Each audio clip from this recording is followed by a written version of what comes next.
Wir werden heute getrieben, nicht nur ökonomisch, sondern auch politisch und sozial durch den technischen Fortschritt.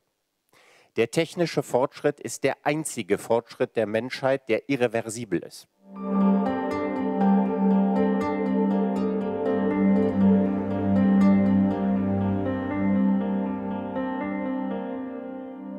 I couldn't have composed symphonic music, for example, without the computers, because I'm a self-taught musician, so I can't compose for symphonic orchestra just with paper and pencil.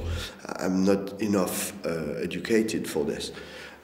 And computers did allow me this because I can just record each part, the strings, the oboe, all the woodwinds, all the brass. I can record each part one by one in the computer, and the computer can play it for me all together, which I couldn't have done before. Then I hear when I'm composing, then I'm able to compose symphonic music. You know, doing symphonic music or not, it's a huge difference. For example, all the techno music, DJs, etc., they wouldn't exist if computers didn't exist, because they wouldn't be able to do music. It opens the culture to much more people. I need just a sheet of paper and a pencil. And other technological implications are quite superficial and not very important to me. Craftspeople who work with glass, now that's, they make glass objects, and that's a sort of art form in itself. But the ways in which they develop the methods for working with glass may have some application in industry, in building or in architecture or something like that. And so this way in which the ideas that are generated in the core arts and from the creativity of cultural creators can develop technology in other parts of the economy.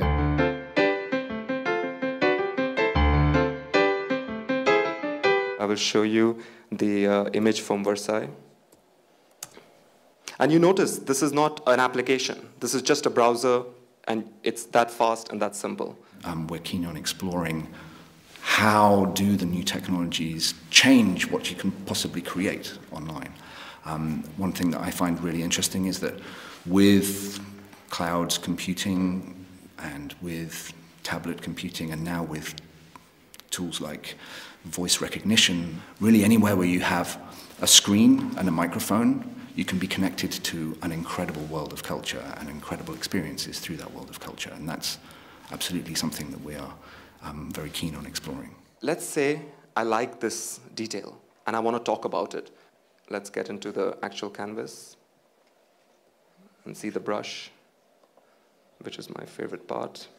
So now I like this particular area, and I can create a collection, my own view of what I liked about this. On a cru que la dématérialisation allait casser l'émotion que génère la vision, le contact avec une œuvre d'art. Mais on constate que si ces technologies sont abordées d'une manière intelligente, elles peuvent être extrêmement complémentaires. On peut morceler les œuvres, en distinguer les détails, voir toute la complexité du travail de l'artiste. Et donc cela montre qu'il y a là quelque chose qui nous permet d'aller beaucoup plus loin dans la perception, dans l'appréhension, dans la manière de profiter du contact qu'on a avec une œuvre quelconque.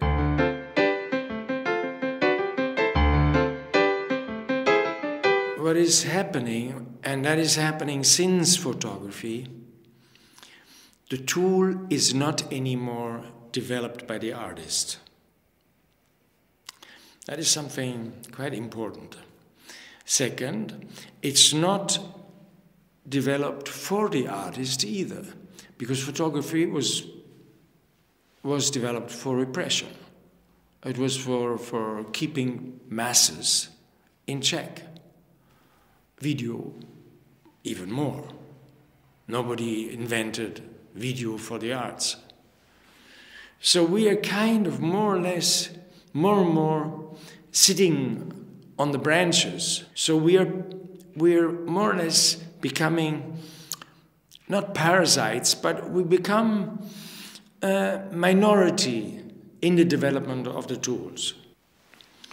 At the same time, the tools, they democratize and they make the access of many more people possible. And so they bring a little bit of the artist's DNA into the population, into the public.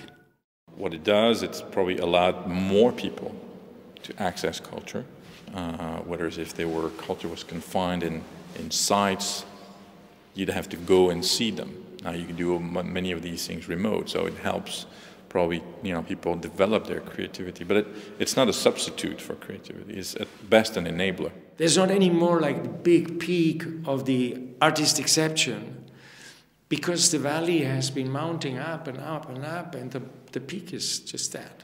So that's a problem for many people working in the arts, because they don't understand what's going on, perhaps. We pay a price for the development of society, and the arts are less exceptional. So that's a kind of a process of democratization and a process of aesthetization.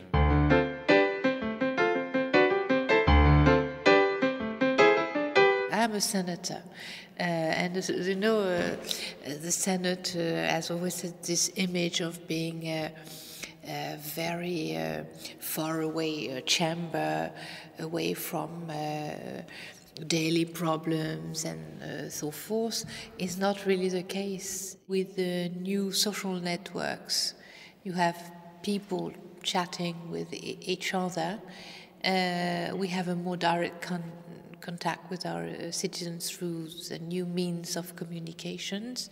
We are very much close to people, and they need this closeness and this natural links and relationships with the people they elect. This is very important. This is what we call in France démocratie participative.